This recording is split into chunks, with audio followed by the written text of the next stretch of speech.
Dua pahlawan tunggal putra Indonesia tiba-tiba mengambil keputusan mengejutkan. Bukan pensiun, tapi langkah berani yang belum pernah terjadi sebelumnya. Kenapa sekarang?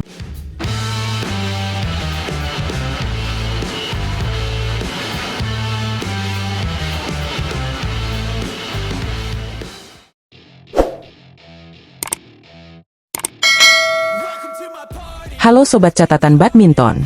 Kabar besar datang dari dunia bulu tangkis tanah air. Dua tunggal putra andalan Indonesia, Jonathan Christie dan Chico Aura Dwi Wardoyo, resmi mengundurkan diri dari pelatnas PBSI dan memilih untuk melanjutkan karir sebagai pemain profesional. Yap, kamu tidak salah dengar. Dua pemain yang selama ini jadi tulang punggung sektor tunggal putra Indonesia kini memutuskan untuk melangkah di jalur independen. Kabar mengejutkan ini dikonfirmasi langsung oleh PBSI melalui pernyataan resmi pada hari Kamis, 15 Mei 2025. Dalam keterangan tersebut, disebutkan bahwa Jonathan atau yang akrab disapa Jojo, serta Chico, kini tidak lagi menjalani sistem pelatihan nasional di Pelatnas Cipayung. Keduanya akan berlatih secara mandiri di bawah naungan klub masing-masing. Tentu saja, ini menjadi babak baru dalam perjalanan karir mereka yang telah malang melintang di pentas bulu tangkis dunia. Wakil Ketua Umum 1 PBSI, Taufik Hidayat, menjelaskan bahwa federasi menghormati penuh keputusan yang diambil oleh Jojo dan Chico. Bagi PBSI, ini bukanlah akhir dari perjalanan mereka bersama, melainkan bentuk transformasi dalam sistem pembinaan atlet nasional. Taufik menegaskan, tidak ada perpisahan, tidak ada jarak, dan sama sekali tidak ada keretakan antara PBSI dengan kedua pemain tersebut.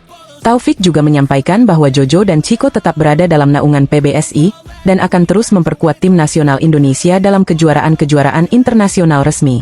Artinya, meskipun tidak lagi berlatih di pelatnas, mereka tetap akan membawa nama merah putih di level dunia. Ini adalah langkah kolaboratif yang menurut Taufik bertujuan untuk menciptakan sistem pembinaan yang lebih fleksibel dan adaptif, sejalan dengan dinamika dunia olahraga saat ini. Rencana keluarnya Jonathan dari pelatnas ternyata sudah dirancang sejak usainya Olimpiade Paris 2024. Sedangkan Chico juga sudah menyimpan niat serupa sejak beberapa waktu lalu. Proses transisi ini bahkan sudah mulai disiapkan sejak akhir tahun lalu dan akhirnya direalisasikan setelah gelaran Piala Sudirman 2025.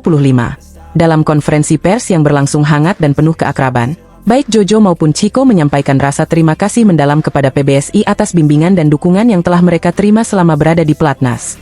Keduanya juga menyebut keputusan ini bukanlah langkah mundur, tapi lompatan untuk mengembangkan diri sebagai atlet profesional yang lebih mandiri dan dewasa. Jojo, yang selama ini dikenal sebagai pemain bermental baja dengan segudang prestasi, tampaknya ingin mengambil kontrol penuh atas arah karirnya. Begitu pula dengan Chico, yang juga tak kalah menjanjikan, memutuskan untuk berkembang lewat jalur independen. Keputusan mereka mencerminkan keberanian dan kedewasaan, sesuatu yang diakui dan dihargai penuh oleh PBSI. Kini, dengan keluarnya dua nama besar tersebut, sektor tunggal putra di pelatnas akan diperkuat oleh Anthony Sinisuka Ginting, Alwi Farhan, dan Muhammad Zaki Ubaidillah. Regenerasi pun otomatis berjalan, dan ini menjadi momen penting untuk memberi panggung bagi para pemain muda berbakat lainnya. Tapi Sobat Catatan Badminton, jangan khawatir. Keputusan Jojo dan Chico ini justru membuka lembaran baru yang menarik.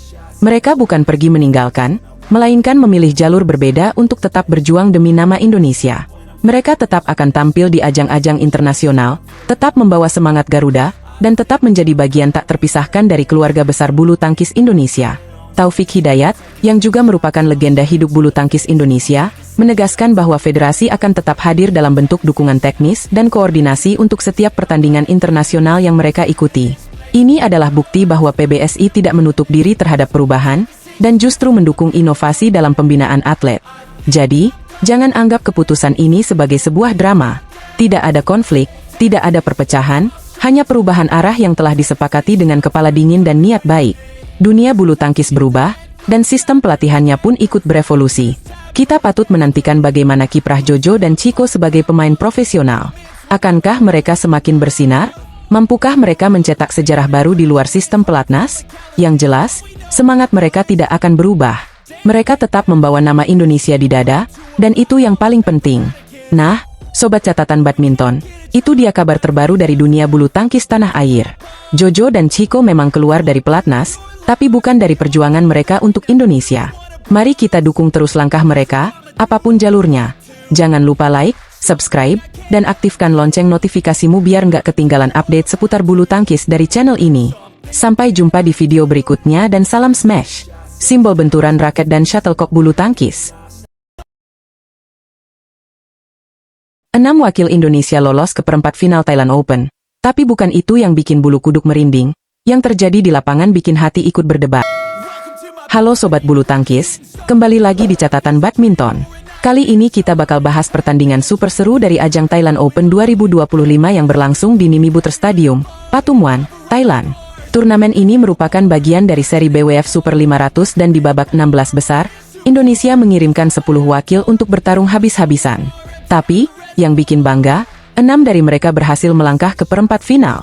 Yuk, kita bahas tuntas siapa saja yang berhasil mencetak kemenangan dan bagaimana jalannya pertandingan mereka. Wakil pertama yang membuka kemenangan untuk Indonesia datang dari sektor ganda putra. Fajar Alfian dan Muhammad Rian Ardianto tampil tangguh menghadapi pasangan asal Cina Taipei, Lu Qingyou dan Wei Chunwei. Meskipun sempat kehilangan game pertama dengan skor 21-23, Fajar dan Rian menunjukkan mental juara mereka.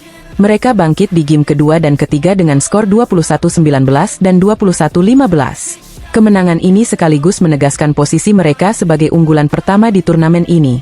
Tak mau kalah, sektor ganda putri juga menyumbangkan 2 kemenangan. Pasangan muda Melissa Trias Puspitasari dan Rachel Alessia Rose tampil luar biasa melawan unggulan ke-8 asal Malaysia, Go Pei Ke dan Teo Mei Sing.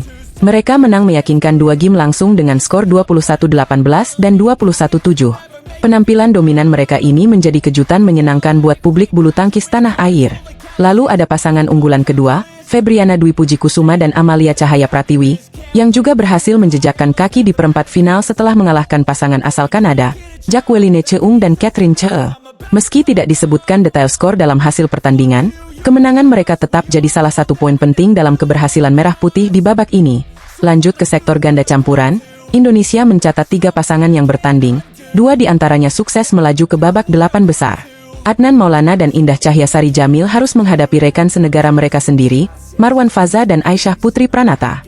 Dalam pertarungan sesama Indonesia ini, Adnan dan Indah tampil lebih solid dan menang dalam 2 game langsung, 21-19 dan 21-13. Duel antar sesama wakil Indonesia ini memang selalu menyita perhatian karena menjamin 1 tiket ke babak selanjutnya.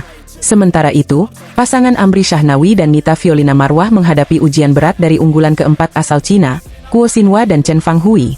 Pertandingan berjalan sangat ketat dan berlangsung hingga 3 game.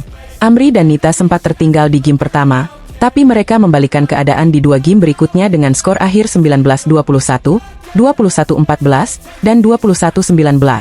Kemenangan ini menjadi bukti ketangguhan pasangan muda ini dalam menghadapi tekanan. Di sektor ganda putra, 1 lagi pasangan Indonesia yang mencetak kemenangan adalah Sabar Karyaman Gutama dan Mohreza Pahlevi Isfahani.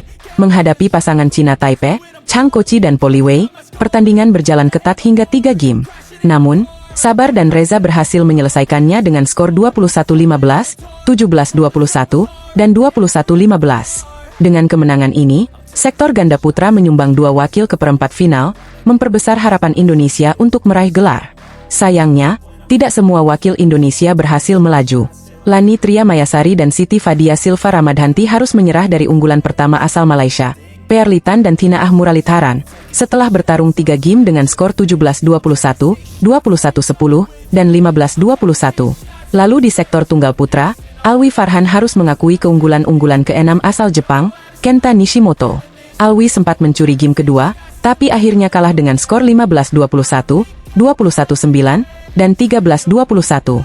Di sektor ganda campuran lainnya, pasangan Jafar Hidayatullah dan Felis Hapasaribu juga belum berhasil melaju, setelah dikalahkan pasangan Thailand yang menjadi unggulan ke-6, Decapol Pua Faranukroh dan Supis Sarapai Wampran, dengan skor 2 game langsung, 13-21 dan 14-21. Secara keseluruhan, 6 wakil Indonesia yang melaju ke babak perempat final adalah Fajar Alfian dan Muhammad Rian Ardianto dari ganda putra, Melissa Trias Puspitasari dan Rachel Alessia Rose, serta Febriana Dwi Puji Kusuma dan Amalia Cahaya Pratiwi dari ganda putri. Lalu Adnan Maulana dan Indah Cahyasari Jamil serta Amri Shahnawi dan Nita Violina Marwah dari ganda campuran. Dan 1 lagi Sabar Karyaman Gutama bersama Mohreza Pahlevi Isfahani di sektor ganda putra. Pertandingan babak 8 besar akan menjadi tantangan berikutnya yang pastinya lebih sengit. Tapi dengan performa solid seperti ini, harapan Indonesia untuk meraih gelar juara di Thailand Open 2025 masih sangat terbuka. Mari kita terus dukung para pejuang bulu tangkis Indonesia agar bisa menembus final dan membawa pulang gelar juara. Jangan lupa untuk terus update perkembangan turnamen ini hanya di Catatan Badminton. Klik like jika kamu bangga sama perjuangan wakil-wakil Indonesia, subscribe biar nggak ketinggalan info terbaru, dan nyalakan lonceng notifikasimu sekarang juga. Sampai jumpa di video berikutnya, dan salam Smash!